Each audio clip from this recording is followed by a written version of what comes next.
Ajá. ¿Para dónde otra? No sé si es de noche.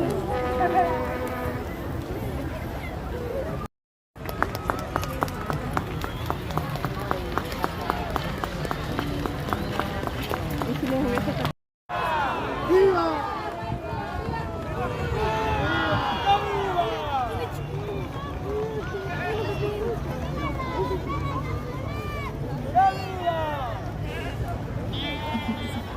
Sí, ya vi lo vi.